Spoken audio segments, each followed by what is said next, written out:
This is पुरुष जनुत्रिया। अपन already बात कर रहे थे class 6 NCERT chapter 5 body movements, शरीर में गति। इसका पार्ट 3 है। 2 पार्ट मैं ऑलरेडी अपने चैनल पर डाल चुका हूँ। तो चलिए चैप्टर स्टार्ट करते हैं। टॉपिक का नाम है जंतुओं में चाल। ठीक है, अपन ने ह्यूमन में देख लिया था किस तरीके से मूवमेंट्स वगैरह होती है। अभी ये हो गई जंतुओं में चाल। तो सबसे पहले इसमें आता है केंचुआ। ठीक है, अर्थवॉर्म। केंचुआ क्रियाकलाप देखते हैं।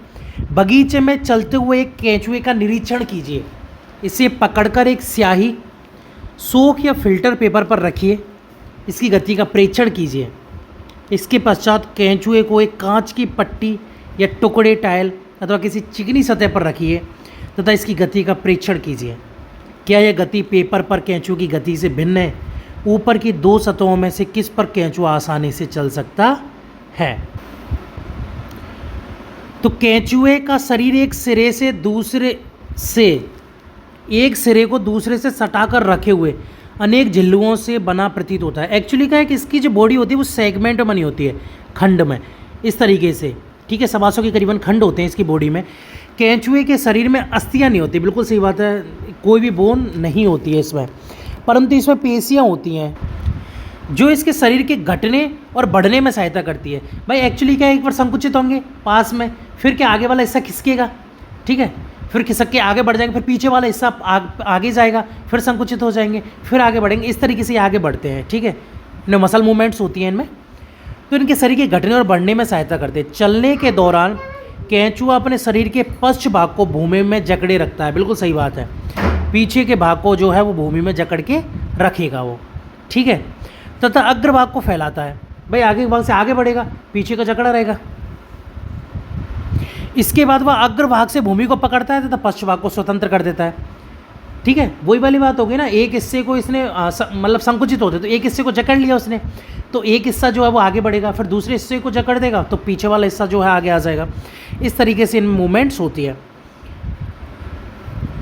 इसके पश्चात यह शरीर को संकुचित करता है तथा पश्च भाग को आगे की ओर खींचता है। हाँ, अपन ने इस बारे में पहले ही बात की थी कि वो आप शरीर को संकुचित करेगा तो शरीर को आगे खींचेगा, इससे वह कुछ दूरी तक आगे बढ़ता है। केंचुआ इस प्रकार की गति को बार बार दोहराते हुए मिट्टी पर आगे बढ़ता है, क्योंकि बार बार यही मूवमेंट होती है उसमें।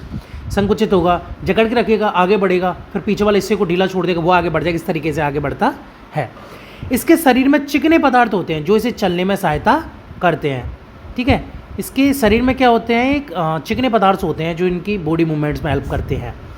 यह अपने शरीर के हिस्से को जमीन से किस प्रकार टिकाता है? इसके शरीर में छोटे छोटे अनेक सूख, बाल जैसी आकृति होती है। ठीक है, सूख या बाल जैसी आकृति होती है। ये सूख पेशियों से जुड़े होते हैं। ठीक है, ये directly connected with the muscle. ठीक है, ये सूख मिट्टी में उसकी पकड़ को मजबूत बनाते हैं। भाई ये मसल से डायरेक्टली जुड़े हुए हैं।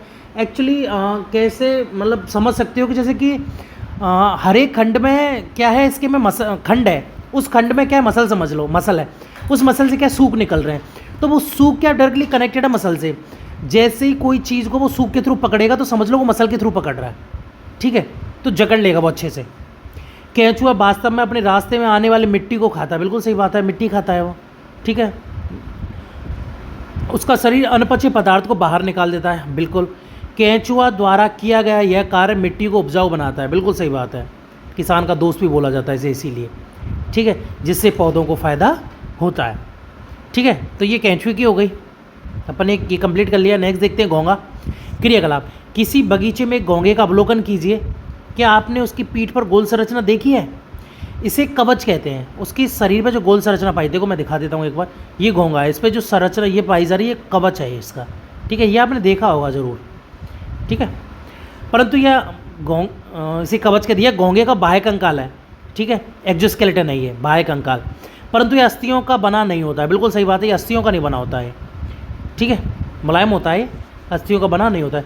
यह कवच एकल एकक होता है। ठीक है, ये कवच जो होता है वो एकल एकक होता है और यह घोंगे को चलने में कोई सहायता नहीं करता। ठीक है, ऊपर होता है, आप देख सकते हो क्लियरली, ये ऊपर है, ये कोई हेल्प नहीं कर रहा, नीचे से करेगा, सरकेगा मसल के थ्रू, नीचे से मूवमेंट होगी। घोंगे का कोई नहीं, ये सिंगल होता है, एकल एकक मतलब सिंगल होता है ये। ठीक है, एक पूरा।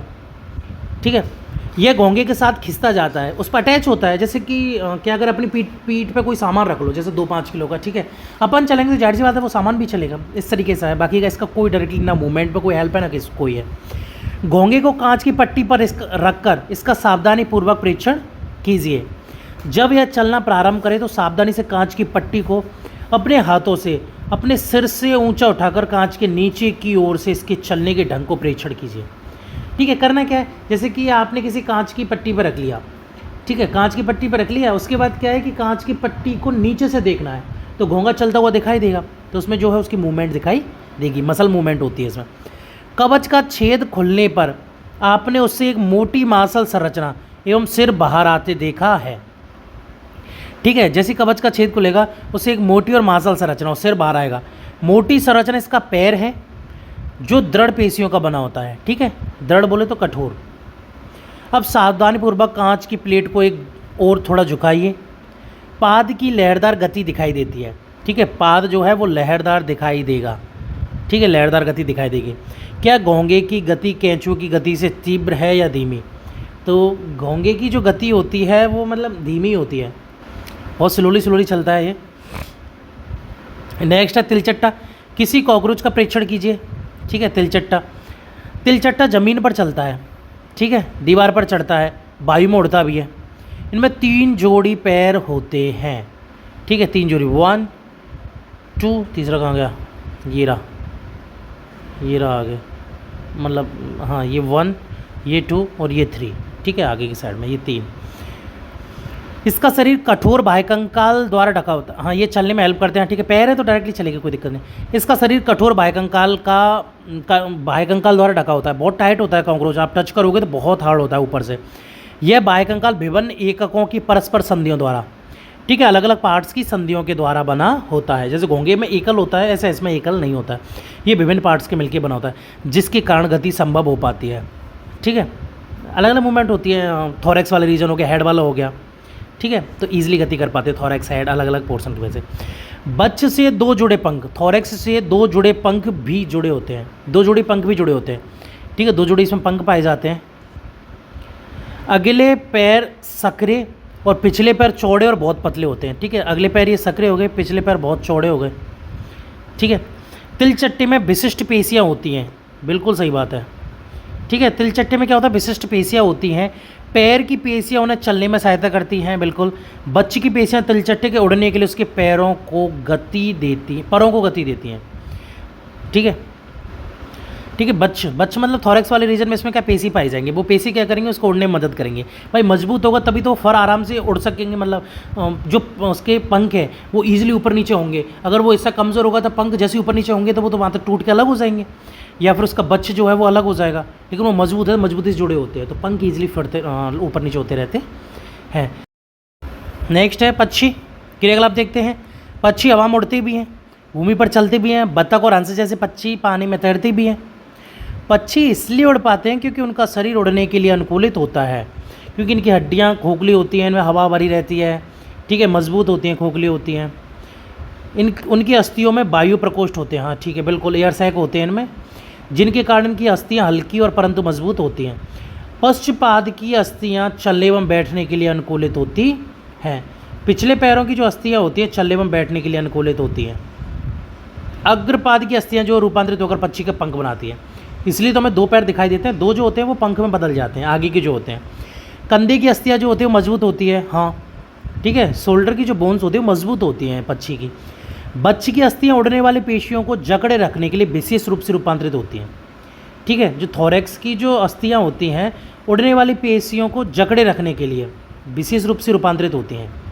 ठीक है, और काफ़ी मजबूत होती हैं। पंखों को ऊपर नीचे करने में सहायता करते हैं, बिल्कुल सही बात है, पंखों को ऊपर नीचे करने में सहायता करते हैं और ये काफ़ी मजबूत होती हैं।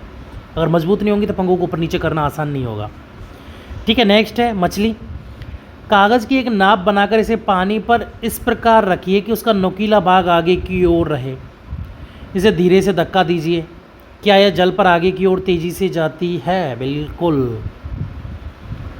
ठीक है, नुकीला भाग रहेगा तो हवा को छींटते हुए सीधा निकलते जाएंगे। अब नाव को दोनों सिरों से पकड़कर इस प्रकार धक्का दीजिए कि वह चौड़ी ओर से जल में जाए। अब चौड़ी ओर से जल में जाएगा तो वो जाहिर सी बात है इतनी ईजिली नहीं चल पाएगी। क्या इस प्रकार नाव जल में सरलता से चल सकते? बिल्कुल नहीं भाई, पानी को ईजिली, हवा को ईजिली नहीं हटा सकती वो। अब नहीं हटा सकती तो जाहिर सी बात है इतना ईजिली चल नहीं पाई, क्योंकि ज़्यादा सरफेस एरिया हो जाएगा तो एयर का घर्षण लगेगा, एयर विपरीत जो है उस पर वो लगाएगी बल। लेकिन नुकीली रहेगी तो सरफेस एरिया कम मिलेगा, और सरफेस एरिया कम मिलेगा तो जाहिर सी बात है कि एयर ईजिली निकल जाएगी, ज़्यादा घर्षण नहीं लगेगा और आगे बढ़ जाएगा वो। क्या आपने ध्यान दिया कि नाव की आकृति काफ़ी सीमा तक मछली जैसी है? भाई मछली भी तो ऐसी होती है ना, आगे से सक्रिय, पीछे सक्रिय, बीच में से चौड़ी, और एकदम पतली होती है इनका बॉडी जो होती है, ठीक है। ऊपर से नीचे तक जो है वो चौड़ाई में मिलेंगे, मतलब गहराई टाइप का। लेकिन इनकी जब चौड़ाई की बात की जाए ना, विड्थ की, तो बहुत कम होती है इनकी विड्थ, एकदम पतली बॉडी होती है इनकी। मछली का सिर एवं पूंछ, इसके मध्य भाग की अपेक्षा पतला एवं नुकीला होता है, बिल्कुल सही बात है। शरीर की ऐसी आकृति धारा रेखी कहलाती है, बिल्कुल धारा रेखी मतलब पानी की रेखा के साथ साथ, ठीक है। नाव को तो क्या एयर का सामना करना पड़ रहा था, ठीक है, जो कागज़ वाली नाव थी, लेकिन मछली को जो पानी का सामना करना पड़ता है। तो पानी जो है अगर पतला होगा तो जाहिर सी बात है मछली पतली होगी तो ईजिली पानी को हटा सकती है। अगर चौड़ी होगी तो दिक्कत आएगी, उससे ज़्यादा सरफेस एरिया मिलेगा, और ज़्यादा सरफेस एरिया मिलेगा तो धक्का देने में दिक्कत आएगी, आगे बढ़ने में दिक्कत आएगी। तो ये इसकी विशेष आकृति के कारण जल इधर उधर बहकर निकल जाता है, बिल्कुल सही बात है, जल इधर उधर बह के निकल जाएगा और मछली जल में सरलता से तैर सकती है। मछली का कंकाल दृढ़ पेशियों से ढका रहता है, बिल्कुल सही बात है, हार्ड मसल से ढका रहता है। तैरने की प्रक्रिया में शरीर का अग्रभाग एक और मुड़ जाता है, ठीक है, जैसे ऐसे करके मूवमेंट होती है इसमें, ऐसे मैं दिखाता हूँ, ऐसे ऐसे ऐसे ऐसे, है ना, आगे ये पीछे की साइड में, जैसे मुंह आगे होगा तो पूंछ इधर, ऐसे करके इस तरीके से ऐसे मूवमेंट होती है इनमें। हाँ ये दिखा रखी, ठीक है, ये इधर तो ये इधर, ये इधर तो ये इधर, ये इधर तो ये इधर, ऐसे करके मूवमेंट होती है इसमें। पूंछ विपरीत दिशा में जाती है, शरीर को मोड़ती है तो तीव्रता से उसकी पूंछ दूसरी दिशा में मुड़ जाती है, ठीक है, जिसको पानी को हटाने में इसलिए आसानी होती है। इससे एक झटका सा लगता है और मछली आगे की ओर चली जाती है। इस प्रकार की क्रमिक ताल से मछली आगे की ओर तैरती है। पूंछ के पक इस कार्य में उसकी सहायता करते हैं, ठीक है। नेक्स्ट देखते हैं। अच्छा ये अभी मछली के शरीर पर और भी पक होते हैं, ठीक है, फिन्स वगैरह, जो तैरते समय जल में संतुलन बनाए रखते हैं, ये आगे की साइड में, ठीक है, ये संतुलन के काम आते हैं। क्या आपने कभी ध्यान दिया कि गोताखोर अपने पैरों में इन पंखों की तरह के विशेष अरित्र या फ्लिपर क्यों पहनते हैं? क्योंकि उन्हें जल में तैरने में सहायता मिलती है। ये इस तरीके से पैरों में पहनते हैं वो, ठीक है। इससे क्या होता है, उन्हें तैरने में मदद मिलती है बहुत ईजिली, मतलब बहुत जल्दी पैर ऐसे हिलते हैं ना सरफेस एरिया की वजह से, उसकी वजह से। सर्प कैसे चलते हैं? क्या आपने सांप को फिसलते हुए आगे बढ़ते देखा है? बिल्कुल सभी ने देखा होगा। क्या यह सीधा चलता है? बिल्कुल नहीं। सर्प का मेरुदंड लंबा होता है। शरीर की पेशियां क्षीण और असंख्य होती है। क्षीण बोले तो कमज़ोर और असंख्य होती हैं, ठीक है, पेशियां ज़्यादा मजबूत नहीं होती है। वे परस्पर जुड़ी होती हैं, बिल्कुल सही बात है, चाहे वे दूरी क्यों ना हो, वे दूर होती हैं लेकिन जुड़ी जरूर होती हैं वो। पेशियां मेरुदंड, पसलियों एवं त्वचा को भी एक दूसरे से जोड़ती हैं, ठीक है। जो मसल जो होते हैं वो मेरुदंड को भी जोड़ते हैं, पसलियों को भी जोड़ते हैं, त्वचा को भी एक दूसरे से जोड़ती हैं। सर्प का शरीर अनेक बलय में मुड़ा होता है, बिल्कुल सही बात है, इस तरीके से ये ऐसे मुड़ा होता है, ठीक है। इसी प्रकार सर्प का प्रत्येक बलय उसे आगे की ओर धकेलता है। इसका शरीर अनेक बलय बनाता है और प्रत्येक बलय आगे को धक्का देती है। इस कारण सर्प बहुत तेज गति से आगे की ओर चलता है, ठीक है, इसलिए तो स्पीडली चलता है वो, परंतु सरल रेखा में नहीं चलता, बिल्कुल नहीं, सरल रेखा में तो बिल्कुल ही नहीं चलता वो, टेढ़ा मेढ़ा भागता रहता है। हमने विभिन्न जंतुओं की गति प्रदान करने वाले अस्थियों एवं पेशियों के विषय में जानकारी प्राप्त की। पहेली एवं बूझों के पिटारे में विभिन्न जंतुओं की गतियों से संबंधित अनेक प्रश्न हैं। इस प्रकार आपके मस्तिष्क में अनेक प्रश्न उभर रहे होंगे।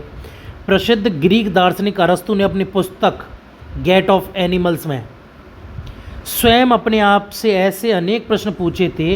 विभिन्न जंतुओं के शरीर में विभिन्न भाग क्यों होते हैं? यह विशेष अंग, ये बुक का नाम याद कर लेने के बाद, गेट्स ऑफ एनिमल्स, ठीक है। विशेष अंग उन जंतुओं की विशेष गति में किस प्रकार सहायक है? विभिन्न जंतुओं के शारीरिक अंगों में क्या समानता एवं विभिन्नता है? विभिन्न जंतुओं को चलने के लिए कितने अंगों की आवश्यकता होती है? मनुष्य के 2 पैर तथा गाय और भैंसों के 4 पैर क्यों होते हैं? बहुत से जंतु संपादी होते हैं, क्यों? हमारे पैरों के मुड़ने का ढंग हमारे हाथों की तुलना में अलग क्यों है? इतने अधिक प्रश्न संभवतः अपने क्रियाकलापों द्वारा हमने कुछ प्रश्नों के उत्तर प्राप्त करने का प्रयास किया। हमें कुछ और प्रश्नों के उत्तर खोजने हैं। अपन बेहतर जीवन के लिए योग की एक बार ये देख लेते हैं। योग प्राचीन भारतीय परंपरा का एक अमूल्य उपहार है। संयुक्त राष्ट्र द्वारा 21 जून को अंतर्राष्ट्रीय योग दिवस के रूप में घोषित किया गया। योग व्यक्ति को स्वस्थ रखता है। यह मेरुदंड को सीधा रखने में मदद करता है, जिससे आप सीधे बैठते हैं, झुककर नहीं। योग की कई मुद्राएं ऐसी हैं जिसमें आप स्वयं का वजन उठाते हैं, जिससे अस्थियां मजबूत होती हैं और ऑस्टियोपोरोसिस से बचाती हैं। यह जोड़ों के दर्द को कम करती है और अधिकतर बुजुर्ग लोगों में देखा जाता है। इससे शरीर की सभी मांसपेशियां सक्रिय रहती हैं। इससे हृदय भी स्वस्थ रहता है, जिससे वह अधिक दक्षता से कार्य करता है। कुछ योग आसन ऐसे हैं जिससे एक प्रशिक्षित व्यक्ति की देख रेख में किया जाना चाहिए। तो चलिए, आपका चैप्टर जो है कंप्लीट होता है। नेक्स्ट चैप्टर अपन नेक्स्ट वीडियो में कंप्लीट करेंगे। तो चलिए, थैंक यू।